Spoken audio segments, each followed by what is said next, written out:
पिंजरा पिंजरा रे। तुम्ही गोरख भाऊजींना आणि विष्णूलाही मारलं होतं. मला खरंच खूप आश्चर्य वाटतंय. अगं विष्णूला तर रोज समोर आला की मारायचो. आई शपथ, तुम्ही विष्णुदादाला रोज मारायचा? हा. अगं फक्त विष्णूच नाही, गोरख भाऊजी पण. तुझं काय काम काय तुझं? हा, ते अक्कांनी शालिनी काकूंसाठी निरोप पाठवलाय. तुम्हाला चहा करायला सांगितला.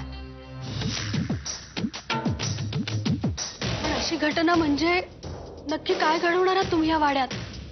नाही, मी नाही घडवणार. आपोआपच घडली पाहिजे.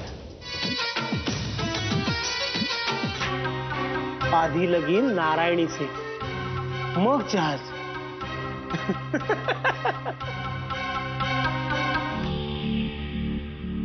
वा वा वा देवी माई, आज तुझ्या मनात काहीतरी भलतच आहे. कारण आता खऱ्या अर्थानं घडणार महाभारत. हो ना, काय घेणार? चहा, कॉफी, थंड का अजून काही? नाही, मला काय न ग. अच्छा, नजर आनंदीला शोधते नाही का? नाही नाही,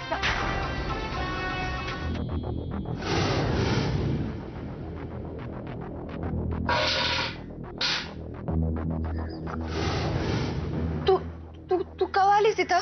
तुझ्या मोहरा आलं की. चल चल, बाहेर जाऊ आपण.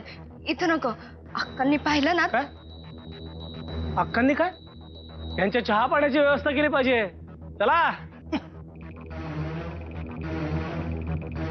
या आनंदे, वाढत लय झाक आहे ग. तिथं गोरख साहेबांनी भेटायला आले. तू फक्त त्यांना भेटायला या वाड्यात आलीस? होय, आणि नुसती भेटायला नाही, 4 शब्द सुनवायला बी आली या. जोशी बुवा, तात्याच्या घरावरून जायला सुद्धा बायका घाबरतात आणि त्याच्याच घरी मी माझी मुलगी देऊ म्हणताय. अक्का, अहो सोन्यासारखा मुलगा आहे हो. तुम्ही एक काम करा, संध्याकाळपर्यंत नवीन स्थळ घेऊन या तुम्ही. संध्याकाळपर्यंत? हो जोशी बुवा. बरं, येतो मी. हो. काही दिवसांनी शेलार वाडा हे नाव बदलून शेलार बारी असं ठेवायला लागलं. बस, पुष्कळ बोललास. अरे, एकदम करेक्ट आहे हा आवाज. हा असाच आवाज जाऊन त्या तमाशा आलीवर जर लावलास ना, तर या वाड्याचा नवरंगी तमाशा फडवणार नाही. हो. कुठे गेली? आता मी कशी व्या देऊ?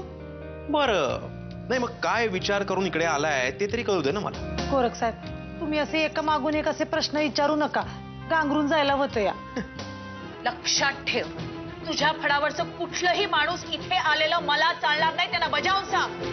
तुम्ही सोडवलेले दागिने आणि त्यात भर घातलेले दागिने समजे परत द्यायला. हे बघ, नाही तुमच्या फडाचे काही नियम असतील, पण आमच्या शेलारवाड्याचे पण नियम आहेत.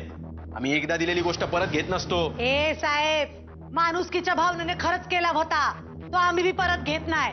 माणुसकी म्हणून केलं, उपकार म्हणून नाही. तुमच्या माणसाचं मन नाही कळत. आयुष्यभर करत राहा.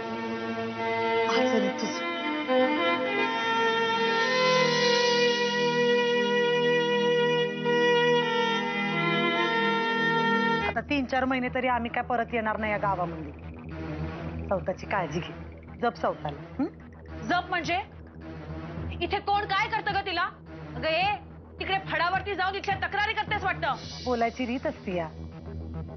आणि हो, आता तुमचा हा निरोप समारंभ संपवा का गळ्यात गळे घालणार आहात?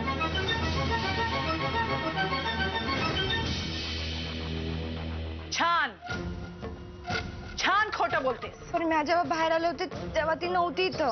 मग काय अदृश्य झाली होती का? दिसून न दिसल्यासारखं केलंस तू?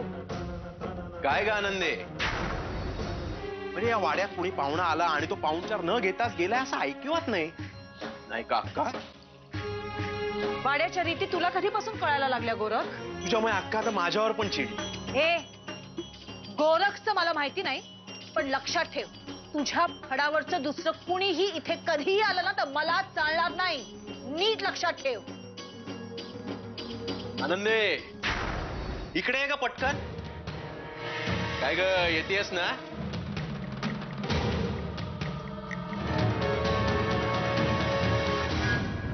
पिंजरा